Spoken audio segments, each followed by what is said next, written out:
Personal na kinamusta ni Pangulong Ferdinand R. Marcos Jr. ang mahigit 300 Pilipino mula sa gitnang silangan na nakauwi na ng bansa. Iyan ang report ni Clazel Pardilla.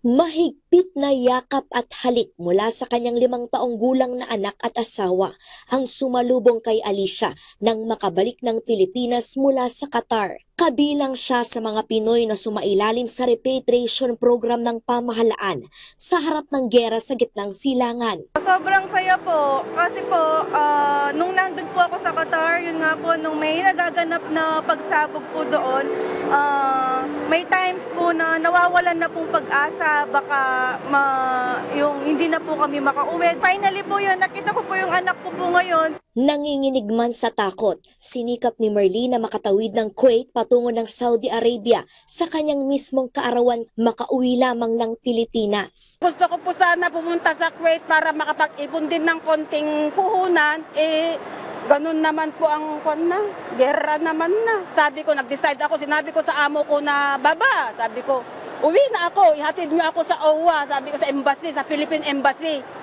Kasi talagang di na ako makatulog. 343 Pilipino ang nakabalik na ng bansa, lula ng ika-4 na chartered flight ng pamahalaan mula sa Bahrain, Qatar, Kuwait at Saudi Arabia.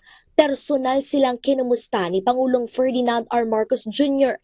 Hinati din sila ng presidente sa bus na patungo sa mga libreng hotel na ibinigay ng pamahalaan para doon pansamantalang magpahinga bago tuluyang bumiyahe sa kanilang probinsya. Marami sa kanila ay uuwi sa Visayas at Mindanao, kaya tiniyak naman natin na makakapag-hotel muna sila at binubuk natin sila sa mga flight na papunta sa kanilang mga probinsya. Tinitiyak natin na naaalagaan sila ng mga. Kamakailan lamang nagbanta ang Amerika na pupulbusin ang mga planta ng kuryente ng Iran kapag hindi binuksan ang Strait of Hormuz na pangunahing daanan ng supply ng langis na dinadala sa iba't ibang panig ng mundo.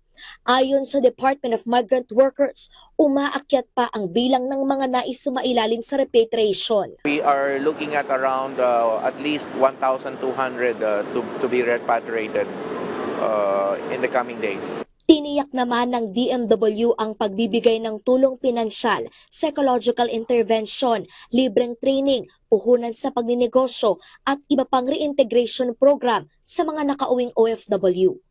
Clazel Pardilla para sa Pambansang TV sa Bagong Pilipinas.